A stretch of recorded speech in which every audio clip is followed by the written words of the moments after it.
Mac and cheese.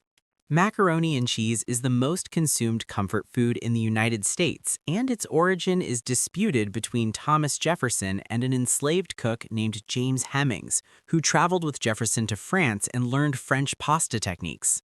Jefferson brought a pasta machine back from Europe and served macaroni and cheese at a White House dinner in 1802. Kraft introduced the boxed version in 1937 during the Great Depression and sold 8 million boxes in the first year. Americans now buy over 1 million boxes of Kraft mac and cheese every single day. A dish served at the White House in 1802 became a Depression-era survival food that turned into the most purchased boxed product in American grocery history. Grilled cheese sandwich. The grilled cheese sandwich, as Americans know it, was created during World War II when the U.S. government distributed processed American cheese and white bread to military cooks who needed to feed soldiers quickly and cheaply. The combination of buttered bread griddled with melted cheese spread nationally through school cafeteria programs in the 1950s. The debate about what cheese constitutes a proper grilled cheese has never been resolved. American cheese melts perfectly, but contains less than 51% actual cheese by FDA definition. Real cheddar tastes better, but does not melt as smoothly. Gruyere melts beautifully, but costs more than most people want to spend on a sandwich. Every cheese choice is a compromise, and everyone has strong opinions about which compromise is acceptable. Mozzarella sticks.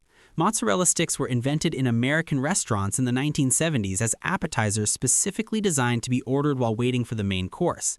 The concept of breading cheese and deep frying it produces a result where the exterior sets before the interior fully melts, creating the cheese pull effect that became the defining visual of the dish. PGI Fridays standardized the format nationally in the 1980s and distributed the recipe to their entire chain simultaneously. The cheese pull became a marketing tool before social media existed.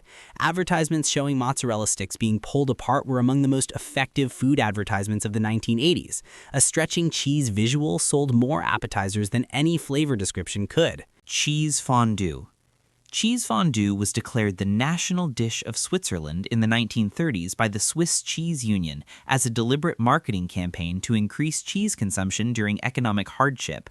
The campaign was so successful that fondue became internationally associated with Swiss identity within a generation.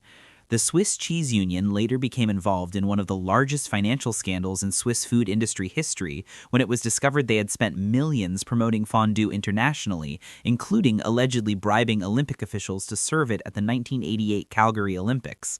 A marketing campaign for cheese became a national identity and then a financial scandal. Switzerland has complicated feelings about all of this. Philly cheesesteak. The Philly cheesesteak was invented in Philadelphia in the 1930s by Pat Olivieri, a hot dog vendor who threw beef scraps on his grill one day and put them on a hoagie roll. The cheese was added later. The authentic debate centers on which cheese is correct. Cheese Whiz, the processed cheese sauce, is considered the traditional choice by Philadelphia purists. Provolone is considered acceptable. American cheese is tolerated. Any other cheese is considered an act of cultural aggression. Pat's King of Steaks and Geno's Steaks, located directly across the street from each other in South Philadelphia, have been competing since 1966. Tourists visit both. Locals have already chosen sides and do not discuss it. Cheesy scalloped potatoes. Scalloped potatoes appear on more American holiday tables than almost any other side dish. Thinly sliced potatoes baked in cream and cheese until the top layer crisps and the interior becomes soft enough to serve with a spoon. The argument about whether scalloped potatoes and au gratin potatoes are the same dish has never been resolved. Technically, scalloped uses cream sauce without cheese, and au gratin adds cheese on top. Most Americans use the terms interchangeably. Most French people would find this conversation exhausting. Every American family has a version and considers every other family's version slightly wrong. The holiday table scalloped potato debate has the same energy as the stuffing versus dressing argument and is equally unresolvable. Fettuccini Alfredo. Fettuccini Alfredo does not exist in Italy. The dish was invented in Rome in 1914 by a restaurant owner named Alfredo di Lelio, who created it for his pregnant wife who had lost her appetite. The original recipe was simply pasta, butter, and Parmesan. American tourists Mary Pickford and Douglas Fairbanks ate it in Rome in 1920 and brought the recipe back to the United States, where American restaurants added heavy cream because it was cheaper and easier than proper emulsification technique. The cream version spread globally as authentic Italian pasta. Italian restaurants in Italy do not serve fettuccine Alfredo. If you order it in Rome, you will receive a confused look and possibly an educational conversation you did not ask for. Loaded nachos.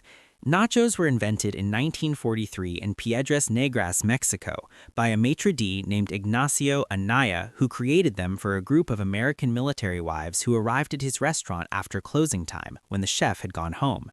He took what was available, tortilla chips and cheese, put them under the broiler, added jalapenos, and named the dish after his nickname, Nacho. The loaded American version, with ground beef, sour cream, guacamole, and beans, was developed in American sports bars in the 1970s. A Mexican maitre d's improvised late-night snack became the defining food of American sports viewing culture. Super Bowl Sunday is the single largest nacho consumption event in human history. Deep dish pizza.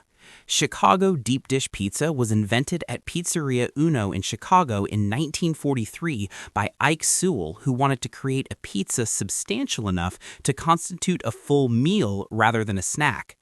The crust is pressed up the sides of a deep pan. The toppings are layered in reverse order with cheese on the bottom and crushed tomatoes on top to prevent the cheese from burning during the long baking time. New York considers Chicago deep dish a casserole, rather pizza. Chicago considers New York pizza a cracker with toppings. This argument has been ongoing since 1943 and has generated more passionate online debate than most political issues. Both cities are completely sincere and neither is entirely wrong. Spinach artichoke dip. Spinach artichoke dip was invented at American casual dining restaurants in the 1980s as a hot appetizer that could be prepared in advance, held in a warming oven, and served in under 2 minutes. It contains spinach, artichoke hearts, cream cheese, sour cream, Parmesan, and mozzarella, combined in proportions that ensure maximum cheese pull per scoop. The dish became so universally popular that it appeared on virtually every casual dining chain menu in America within a decade of its introduction. Americans who claim not to like vegetables consistently eat spinach artichoke dip without complaint because the cheese-to-vegetable ratio makes the vegetables undetectable. This is considered a success by everyone involved. Fried cheese curds. Fried cheese curds are a Wisconsin institution that the rest of America discovered slowly. Fresh cheese curds squeak when you bite them because the protein structure is still intact. This squeaking is considered the primary quality indicator. Curds that do not squeak are not fresh enough. Wisconsin takes this seriously enough that cheese curd freshness is a point of local pride. Battered and deep-fried until golden, the exterior sets while the interior melts into a molten pocket. State fair attendance in Wisconsin correlates with fried cheese curd consumption in a relationship that food economists describe as statistically significant. A dairy byproduct that squeaks became the defining food of an entire state's identity. Cheddar Bay biscuits. Red Lobster's Cheddar Bay biscuits were introduced in 1992 and immediately became more famous than anything on the restaurant's actual menu. They are served free with every meal, and the chain goes through millions of them per week. Red Lobster has faced significant financial difficulties over the decades, including a bankruptcy filing. The Cheddar Bay biscuits have never been implicated in any of these difficulties. If anything, food writers have suggested that the biscuits are the primary reason many customers visit Red Lobster at all. A free bread item became the most recognized product of a seafood restaurant chain.